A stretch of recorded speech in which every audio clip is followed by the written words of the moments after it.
Hello, I'm Malcolm Hazlitt. Can we talk about spring season hay fever issues and the coronavirus depression that is forward in minds at the moment? Well, yes, we can. Next on OurTime with Kimberley Douglas.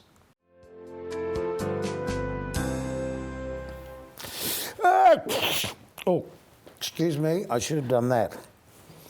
But really I was just pretending, because so many people all over the country are sneezing, but particularly here in South Australia, as we welcome Kimberley Douglas. Hello again. Sneezing season, Kimberley. It is, I'm afraid, and South Australia, hay fever capital of the world, would you believe? Of the world? Of the world. How come? Well, the northern part of our state, all the dry, all the farming land, we get the north winds, so And we the have dust. the dust and the pollen and the grass, so not good for people with allergy sufferers or asthma sufferers. Right, and I've definitely had more sneezes this year than I can recall, to be frank. And it's not just sneezing, it's the, you know, the itchy back of your throat, Yes, it's had the runny down the back of your Husky throat. voice at the moment. Absolutely. And the eyes itchy. And unfortunately in this season, no one really knows if you're sick or if you've actually... Well, have you got I coronavirus? know. If you sneeze, it's frustrating. It's posing a problem because you used to be able to go to school, even if you had a bit of hay fever, but now with any respiratory symptom, it's a real problem. Everybody's thinking, is this the the worst. big one? You have to stay home. So first of all, for those who came in late, who are you? Who am I? I'm a nutritionist based in Adelaide and run a natural medicine practice with all sorts of great things that we do, giving people just great remedies for health challenges. So it's not always about the pills, it can be just vitamins. It could be vitamins, it could be detox, it could be supplements, it could be lifestyle changes. Well, my dad for years swore by having a little bit of cider vinegar with honey every morning. Really? Yep. And it actually helped his hay fever enormously. Okay. And it wasn't until he was genuinely quite old and had a final heart attack that he stopped doing that. Right. Because he thought that might have been causing a problem. Right, okay. Self-diagnosing, which none of us should do. Look, there's lots of remedies. It's a lot of the old wives' tales, which is garlic, horseradish. You'll hear of Smell lots nice of with oldies. garlic. And they'll say, I take my horseradish and garlic tablets from September through till February and my hay fever's great. That was very popular when I was young. was. Everyone was talking about that 2 It years still ago. works quite well. Does it? It does. So How does it work? Well, what you've got to understand is what is happening when you have a hay fever or you have a reaction. You're actually making floods of histamine. So we're all breathing the same air, okay? But when you breathe in dust or mould or grass or pollen and it's making its way into your blood and your blood doesn't particularly like that or you're sensitive to it. Fight it, fight it, fight It is. You're making floods of histamine to actually put it out, to get rid of it, which is why our nose runs, we make mucus, we itch, we welt, we wheeze, and that's why we reach for an antihistamine. And so there's some really great ones on the market, and to be honest, there's no reason why you can't take an antihistamine. But does that damage your body? Because it's sort of telling your body not to do a thing that's coming natural. This is true, but it depends. Some of my farmers who have to go out and do harvest, you know, there are people who just... That must be very difficult. It's very difficult. Wear a mask? Wear a mask, it helps somewhat. Does it help? But it does help a bit, but there are certain occupations that you just need to take an antihistamine. And if it's for a period of time, don't have a problem with that. But you really should be trying to look if there are other things that you can do. So some fantastic remedies. Absolutely, horseradish, garlic, but things like vitamin C. So we know that vitamin C, 1,000 milligrams a couple of times a day, and things like zinc, 30 milligrams. You always talk about zinc. I love zinc. You love zinc. Everyone needs to be taking zinc. But what zinc and vitamin C do is basically mop up histamine. So they work a bit like a natural antihistamine, which is why people swear by it, but they just don't know what it actually does. Well, I'd stopped taking 1,000 milligrams of vitamin C some time ago. Right. Did you check that with me? You needed to stay on that. I haven't seen you for a long time. Right, back on it. I'll get back on it again. And look, as long as you're having a good dosage, if you have too much vitamin C, you get the worst case scenario and you get the runs. So we don't want to. You don't want to have a huge amount. And interestingly, the recommended daily intake of vitamin C is actually only 68 milligrams of vitamin C a day. But we're taking a larger dose if we're trying to have a proactive, if we're trying to mop something up, if we're trying to lift the immune system up, get on top of things. So definitely. There's some really good things you can try. Oh, there you go. There's a cough. That's obviously one of the problems that occurs. It can do. So yeah, there's things that you can do. Because I guess it can become infected in your system as well. Well, part of the problem is if you're making excess mucus all the time, for a lot of people it then leads to sinusitis or a sinus infection, particularly if you've got some structural problems, the mucus can't drain away. So a lot of people say it starts as hay fever, turns into sinus infection, and then obviously because of postnasal drip can turn into lung infections and have lots of problems. Well, we certainly don't want that. So, what's the cure? Look, the cure Stay indoors is, and keep the windows closed. if you know that it's just at that period at time of the year, you probably need to work out what is your trigger. So if it's going to be from September through till February, it's going to be pollens and dust. Here's a really interesting thing though. I have lots of patients present that get allergy in winter. So they will always get this April, May period of time where they start getting coughs, or they have just coughs that won't go away, nagging, persistent cough, runny nose. Now this is nearly always mould, all right? And this is a really big point. And that, yes. Okay, so remember mould. Because that just floats in the air, doesn't it? It does, and it's very dangerous. And so the thing with mould is when you get the rain and then you get the sunshine cracks open the mould spores. So that's where, when soon as someone says, look, this time of the year and winter is not good for me, or my asthma plays up, it's not going to be pollen and mould, pollen and dust, it's going to be mould. Now that's something I didn't really consider before. Right, so you need to then work out where's the mould coming from.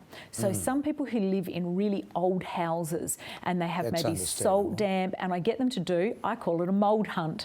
I say, look, I want you to go home. I actually want you to go and check your air conditioners. We're not talking about just your aspergillus mould, which is your black bathroom mould. Yes, I was going to ask you about the black bathroom mould. So the everyone says, oh, I've got a bit of bathroom mould here or there. That's not that great. That's aspergillus mould. Right, but the problem is when you squirt it with the anti-mould thing, the whatever's in the mould can set you off just as badly. It can, that's right. But you've also got to look at things like air conditioning units. They are notorious for leaking water. They hold water. Absolutely. You're looking at salt damp in walls. You're looking at things that are stored in the roof that may have leaked, like leaking tiles, so insulation that are wet. You're also looking at behind, a big find is behind refrigerators and behind bed heads, where there's maybe been something leaking in a wall. And the amount of people that pull away their bed head or do their mould hunt and they'll find a huge patch of black mould, it is an absolute no-no. Some good advice. There you go. Stay with us. More questions for Kimberley Douglas coming up in just a tick.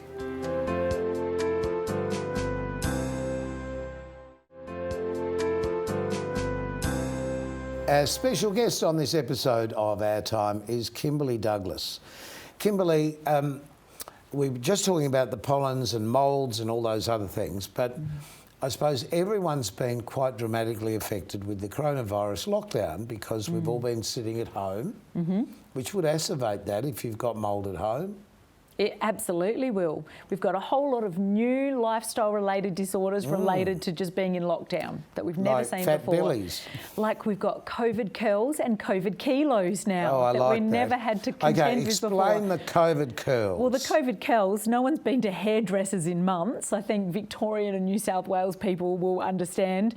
You know, they haven't had hair appointments, so everyone's grown hair. And of course, the COVID curves, we're talking about the weight gain. Because guess what? We've had no transit. Okay, so we've all been in lockdown. So even the walk to the bus or park your car, you get up and move around. I don't know about you, but I've sat at my desk, which is actually in my bedroom. So my commute is actually very small. So do your patients come and see you in your bedroom? No, when we're in lockdown. Well, how do they see you? So in the practice, that's fine. But Zoom calls. You've been Zooming? I've been Zooming like the rest of the planet. So there's little physical exercise.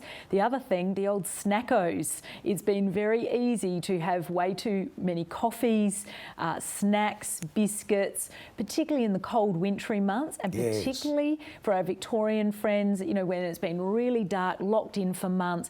SAD, seasonal affective disorder. So when you get SAD, Very often your D levels go down. There's been no one out in parks. And that's because you're not getting the sunshine. You're not getting the vitamin D, so you crave comfort foods. You want the fat, you want the coffee, you want the salt, you want the alcohol. You all feel very depressed. We need some sunshine, we need some picnics, we need some school sport, depression, and it can get really bad. You know, we know that suicide has definitely increased in this time. Well, that is interesting because that is being reported constantly. Absolutely. Yeah. And it's a bit scary, isn't it, that just a change of the way that we're used to living can affect us emotionally. True. And look, it's not just because people aren't getting enough D that they're getting that deep in depression. We have people with a range of losing work, not being able to pay bills. There's a huge mental work health. thing is a genuine problem, isn't it? Absolutely. So because it's not only the loss of income, it's the loss of social interaction. The loss of value, the loss of being of purpose, and I have a bit of a saying, hope deferred makes the heart sick. And when things just keep being deferred and deferred and deferred, you suddenly think, well, what is my value? When can I help people? That's true. And so we've got really body, soul, spirit stuff going on. This isn't just one thing where it's just we're not getting D and we're not having our lovely walks in parks. Can we get out? I remember you said once before that a lot of vitamin D comes through the eyes. Sure. By being out in the sunshine, not looking at the sun, of course, but just being outside. So would your advice be, if you've got a balcony because you're living in an apartment somewhere, or if you've got a backyard, just go out and bear as much of your body as you can to the sunshine? However much you would like to expose, yes. All of it, I say. Your eyes are the most important. And so we say when the sun is highest in the sky, between 10 and 2, is when you're going to get the most vitamin D. Now, I'm not saying go out and stare at the sun on a 45-degree day. No. But if you can get 20 minutes to half an hour of sun during that time, it's equal to around about 1,000 international units of vitamin D supplementation a day. So is it a value? Absolutely. Yes. And it's natural. And it's good. And if you've got a balcony, even in some of these hotels, if you can just get outside and get some sunshine, it will make a difference to how you feel. Good point. Good point. So apart from that, how can people bring themselves out of this? There's a weight loss issue. Sure. That people are going to be starting to look forward to. Most definitely. What do I do with this? I think shows we've done in the past, I've always had a saying, have a checkup from the neck up. Sometimes it's worthwhile just having a stop when you've heard a show or you've heard someone give an opinion on something. I always say just take a step back or ask your partner. That's always a really good one. How do you think I've done in COVID? How do you think I've been in lockdown? And usually partners are pretty honest. Do you think I've been drinking too much? Alcohol's been a big thing. Do you think have I had too much coffee? Have I been eating too much chocolate? Where do you think I've dropped the ball perhaps in the last few months? And I think it's really important either do a self-check or ask a friend and get some points to start working on. Don't chastise yourself. No, look, we're all that in. Makes it worse. The saying, we're all in this together. Oh, Some dear. states Should more than others. We all sing that together. I know. Let's all join hands. So we are seeing, on average, 3 to 5 kilo for people going on during COVID. Right. We are experiencing way more mental health than ever before presenting in medical offices. We are also seeing people over-medicating with alcohol. So we are seeing far more alcohol ingested during lockdown than ever before. And also things like your coffee, your snacks, and things that self-medicate, chocolates and things like that. So they'd be my hot areas that I would question myself on, and then not try to fix it all in one hit. No, that's really good advice to ask a partner or a close friend who can be that honest with. Yeah. Yeah, maybe look at the pet. I never thought of that. And say, have I been kind to you or not? I think there's lots of doggies that have also increased in size with the amount of treats because the owners have all been home. Yes. So a constant it companion. is through the whole household that there are actually health conditions because of these lockdowns. Well, every time my cat sees me, he wants food. Same with my doggy. Yes. Well, there you go. I suppose it's the same for children, but so easy to overfeed your children to keep them quiet. Well, it's interesting during COVID, I read some research that people started baking. I did that included. And the number one Google search recipe was banana bread. Now, banana bread, sugar, fat, fat and a little bit of banana, let's be honest, and it tastes amazing. Yeah. But, you know, because amazing. of sugar and fat. And so it's interesting, you know, I'm not a baker, and during COVID I started baking and we had great meals. So once again, check up, where are we at? Maybe do I need to make some changes? At the same time, it's probably giving people a chance to experiment with things that they wouldn't normally. Like you just said, you become a baker that you weren't before. What True. about preparing nourishing meals? Absolutely. Well, there's people who have also planted veggie patches in this time. They've learnt new skills to grow. Even on the balconies, Absolutely. yes. But you know, the biggest thing I've also heard is some people have appreciated lockdown. Now, certainly not for our Victorian I New loved South it. Wales people. Me too. I loved it. Do you know what? I had a holiday. It was at home. like getting off the wheel of life. Yes. And people were saying for short-term, you know, 2-3 week lockdown periods, to just not have the corporate craziness or the family craziness of get the kids in the car, the school lunches, you know, get to the parties, get to the school sport. Time to clean the house. To make you be home and can't go anywhere. Well, you really appreciate what you've achieved in your life if you are at home. And speaking of being at home, just stay there for a moment. We'll be back in a tick.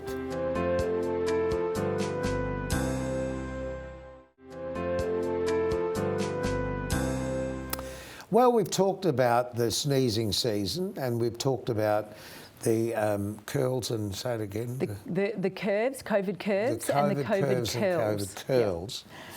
What we haven't talked about, and it's not the most popular subject to talk about. Oh no. Is the inoculation with COVID. Sure.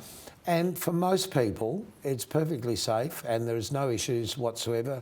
You might get a bit of a sore arm for a minute and you might have a bit of a flu-like reaction. But there are some people legitimately who have health issues that this inoculation is not for. Sure, absolutely. So how do we find out what to do?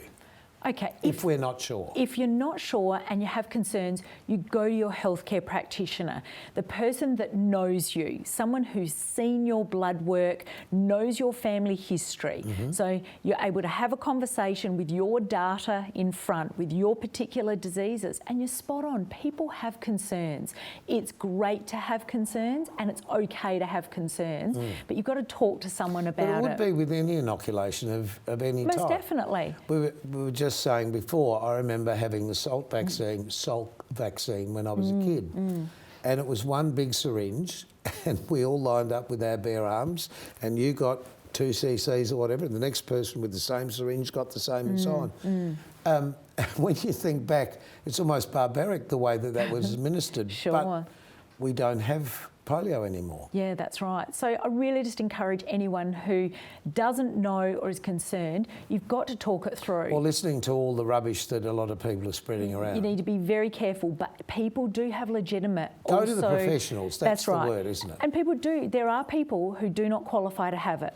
They may have some genetic conditions, they may have clotting factor, there may be some reasons why, they may have hyperimmune responses, and so your doctor will know the reasons, the people that don't qualify for it, or potentially people who have maybe had a reaction, they may not have a second or a third shot, and your doctor can advise you about that, most definitely. Always the way, talk to your doctor first. That's right. Which is, of course, why the government's saying exactly that. Absolutely. But they're not saying it in the way you just said it. Sure, yeah. I think that's why people are a bit edgy and unsure. I'm happy to say that I've had both shots of AstraZeneca and I had really the most minor reaction to it and I'm feeling very happy with myself. Fantastic, that is great. And for those around me that work with me, similarly. But yes, we all know that not everything is perfect in the world and we just have to And there's not best. Absolutes for everything. No, there isn't. There are always people who don't qualify or there's some medical reason why, and it's okay to be that person too. Yeah,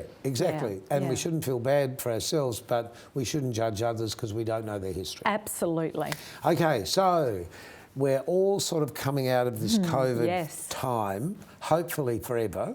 And hopefully the disease will mutate out of humans as it did with the Spanish flu before and all the other different things that have been in our lives. What do we do? How do we get back to normal? Well, it depends on what state you're in, but I mean mentally, physically, not New South Wales or Victoria, although I think some of the eastern states are about to start partying. But look, you need to just start thinking about, where am I at? You know, do I need to actually do a major regroup? Do I need to go back to the gym? You know, am I starting my business again? Do I need to start an exercise program? Do I need to do a detox? Like, it depends on how COVID's treated you. I need to stop making banana But bread. do I need to stop baking and just go back and do some work? Yeah. So once again, a checkup from the neck up. What have I learned? I think a lot of people have learned a lot. I don't want to go back to the rat race. I don't want to go back to the craziness of what life was pre-COVID. You know, I had a pretty busy corporate life. You were seeing so many patients a day as Exactly. well. And so I kind of like some of the lifestyle that I've become accustomed to now. Do you find that such an emotional drain that by the end of the day you're exhausted, not from the length of the day, but just from making your brain work overtime to try and help people? Absolutely. And there's a lot of people, it depends on your career, of course, but being with patients all day absolutely is draining. So, yeah, I'm going to take some things out of COVID lockdown that I want to keep and some things that I actually don't want to do anymore. So, you know, I think there's some skills that people have learnt. Some people are now gourmet chefs. Some people have planted great gardens. Like, I planted an incredible veggie garden and I've loved it. But you've got some land to do that, and I've got land to do it. Yes. So if you've got 2 pots of spinach on your porch and that's all you've got, then, you know, that's not a big change. But maybe think about, if your health isn't great, you may want to get back. The other thing that's happened in this time is a lot of people have missed checkups. Okay, they've missed their annual prostate check, their annual cholesterol yes, because you can't checks. exactly do that on Zoom. Well, you can't really, no. So, you know, mammograms, smear tests. So it's really important that suddenly time goes by, have a think about, it's time to get back to the GP, have my yearly checks, get your cholesterol done, get your bloods, check where you're at, particularly if you've beaten yourself up a bit with a bit of alcohol, weight gain, cheese, chocolate, comfort foods. There might be a bit of fallout in the blood work. So I do encourage people, exiting, get back to your annual checks. And the blood tests are really relevant in your side of the profession as well, because you're diagnosing from that sort of information generally, aren't you? Most definitely. And once again, I always talk about know your numbers. So if you always know what your prostate numbers are, if you always know what your cholesterol numbers are, and they're suddenly different to what you're used to. Well, they show red on the screen. That's right. Well, there's I think doctors need colour printers, Kimberley. Yeah, well, we have asterisks and we have things in bold. Okay. So if suddenly there's new asterisks and things in bold, particularly next to your HDL and LDL cholesterol, there'll be a phone call. I actually know all those things, and I asked for a copy of that from the doctor to take home. So I've got a record. You should know your numbers. That's brilliant. So then when there's a change, you can do something about it. If you're not aware of your numbers, then potentially also if you've changed doctor or your doctor isn't familiar with you, and you've got a history. And so you can't expect a doctor to be on top of your numbers all the time if you're changing clinics. Well, the other thing is sometimes things can sort of sneak up in one blood test, and the next blood test, it's gone back to whatever it was before. Absolutely. So again, I have a blood test around every 6 months, and I've found that the best way to just keep on top of my health. Terrific. I love people that manage their health like that. Keep a file, know your numbers, have a relationship with your doctor so they actually know what's going on. Well, see, I think, as we were talking about the injections before, I think this is one of the things that we need more information about. For example, having the COVID shot, it's really, I didn't feel a thing. Was that it? I said, because you look away because you don't... You don't want to know. Was that it? But having a blood test, for me, when I was younger, was such a major thing. Having a needle stuck in my arm and seeing your blood coming out, well, don't look if you don't. But these things really don't hurt anymore. They're not, these tests are not things that put you through a lot of pain or grief. And look, we even talk about the prostate tests now. It isn't always the rubber glove. So many men you can see a lot in the blood. That's right. You do your PSA in your bloods. A lot of them don't even do those procedures anymore or aren't necessary for an annual checkup. So some are, some aren't. It's been great talking to you once again, because you're always so positive. There you go. And we're coming out of lockdown, so it's even better. Even better. We have to go. We have to go. What a shame. What a shame. It's been great seeing you again. Come back again soon. Absolutely. And the same for you. Come back again soon here on OurTime. Keep yourself nice till then. Bye.